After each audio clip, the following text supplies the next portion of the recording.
Glaube, Hoffnung, Liebe in dem Film Stalker von Andrzej Tarkowski.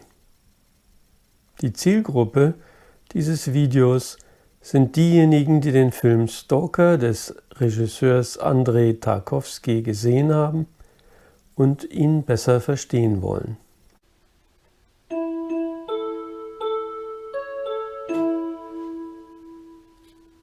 Ich schicke hier voraus, dass ich den Film Stalker in der russischen Fassung mit deutschen Untertiteln gesehen habe.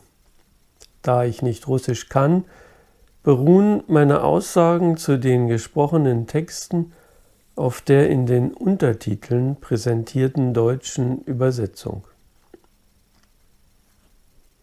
In der Bibel heißt es im ersten Brief an die Korinther im Kapitel 13, Vers 13: Nun aber bleibt Glaube, Hoffnung, Liebe, diese drei, aber die Liebe ist die größte unter ihnen. Auch wenn dieser Satz in dem Film nicht zitiert wird, so werden doch alle drei Begriffe in dem Film durch Personen dargestellt. Dabei spielt im Film die Hoffnung die Hauptrolle, die in der Person des Stalkers dargestellt wird. Allerdings ist er nicht derjenige, der selbst Hoffnung hat.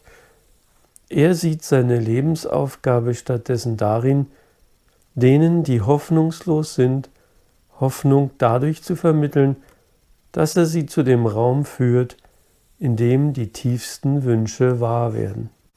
Der Film begleitet ihn auf seiner Wanderung mit zwei Männern durch eine verbotene Zone zu diesem Raum.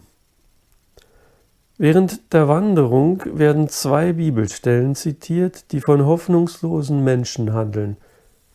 Zum einen ist dies aus der Offenbarung des Johannes aus dem Kapitel 6, Vers 12 und folgende. Ich zitiere gemäß den deutschen Untertiteln. Und es ward ein großes Erdbeben, und die Sonne ward schwarz wie ein härender Sack, und der Mond ward wie Blut. Und die Sterne des Himmels fielen auf die Erde, gleich wie ein Feigenbaum seine Feigen abwirft, wenn er von großem Winde bewegt wird.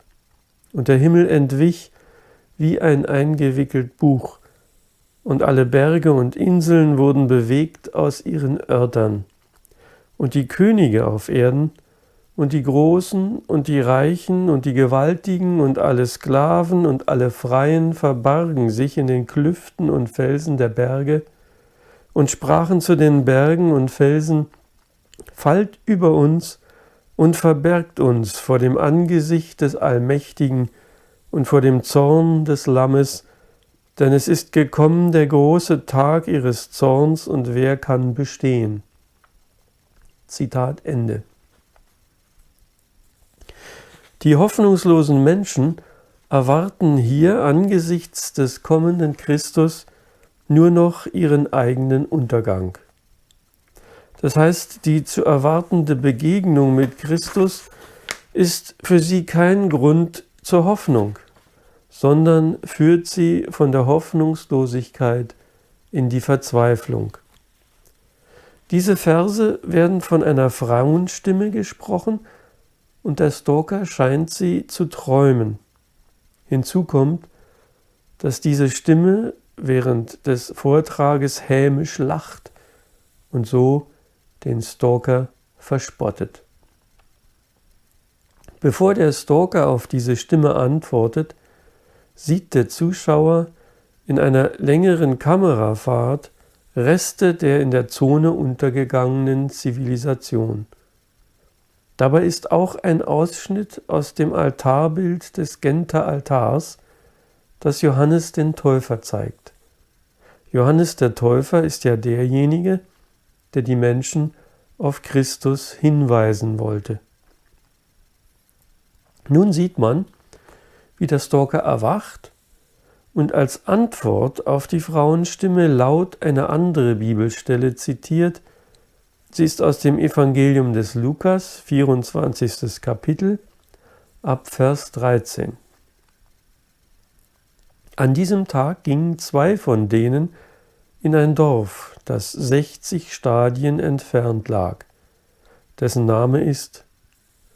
Und sie redeten miteinander von allen diesen Geschichten. Und es geschah, da sie so redeten, da nahte er selbst und ging mit ihnen, aber sie sahen ihn nicht an, und er blieb unerkannt.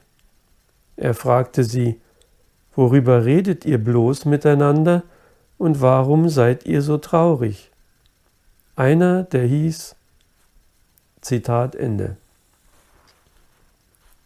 Hier sind 2 Männer unterwegs, deren Hoffnungen zerbrochen sind, denen aber Christus begegnet, um in ihnen wieder neue Hoffnung wachzurufen.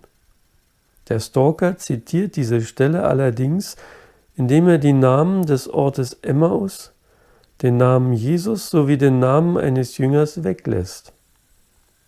Somit betont er, dass er sich mit der dort geschilderten Situation identifiziert, denn auch er ist mit 2 Männern unterwegs, um in ihnen neue Hoffnung zu wecken, sodass sie nicht in Verzweiflung enden.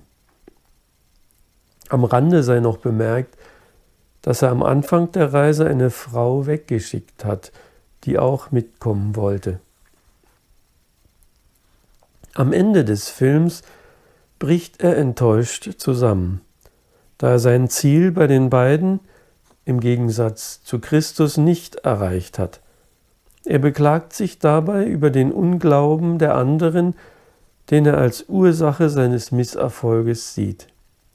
Ein Unglaube, der sich zum Beispiel bei dem Schriftsteller darin zeigte, als dieser sich eine Dornenkrone aufsetzte und damit im Kontrast zu Christus sagte: Ich verzeihe dir nicht. Inmitten des Zusammenbruchs des Stalkers erscheint nun die Liebe, in der Person seiner Frau, die ihn zu trösten versucht. In einem längeren Monolog in Richtung Kamera gewandt, erklärt sie dann den Zuschauern, warum sie ihren Mann liebt und dies trotz des Kummers, den er ihr bereitet, nicht bereut, obwohl die Zuschauer zu Beginn des Films den gegenteiligen Eindruck vermittelt bekamen.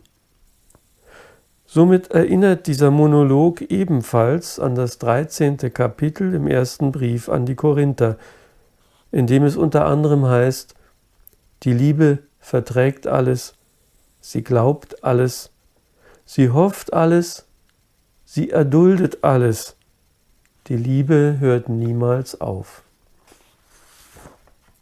Am Ende des Films sehen wir aber auch die Tochter des Stalkers in Farbaufnahme als die Verkörperung des Glaubens. Mit ihrem goldfarbenen Kopftuch erinnert sie den Zuschauer an eine Ikone des russisch-orthodoxen Glaubens. Sie, die nicht laufen kann, wird von ihrem Vater nach Hause getragen. Indem sie in der letzten Schlussszene die Gläser auf dem Tisch in Bewegung bringt, ohne sie zu berühren, vollbringt sie gewissermaßen in Miniaturformat, was über den Glauben gesagt wird, wenn es im 1. Brief an die Korinther im 13. Kapitel unter anderem heißt: Und wenn ich allen Glauben hätte, dass ich Berge versetzte. Diese Schlussszene bildet einen Kontrast zur schwarz-weißen Anfangsszene im Film. In dieser Szene wurde das Glas auf dem Tisch durch die Erschütterungen bewegt, die durch einen vorbeifahrenden Zug verursacht wurden. Eine Bewegung verursacht durch die Errungenschaften von Wissenschaft und Technik.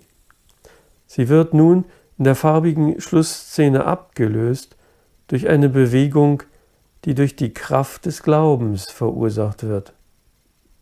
Dem Stalker bleibt es verborgen, dass der Glaube, den er in seinen Begleitern vermisst hat, in seinem eigenen Haus in der Person seiner Tochter vorhanden ist und dass er diese Gläubige am Ende seiner Reise in sein Haus getragen hat. Ich möchte hier noch eine persönliche Kritik anschließen. Ich halte es für einen Fehler des Regisseurs, die Telekinese der Schlussszene als ein positives Symbol einzusetzen. In der Regel stammen diese Kräfte aus okkulten Quellen, die sich gegen Gott richten.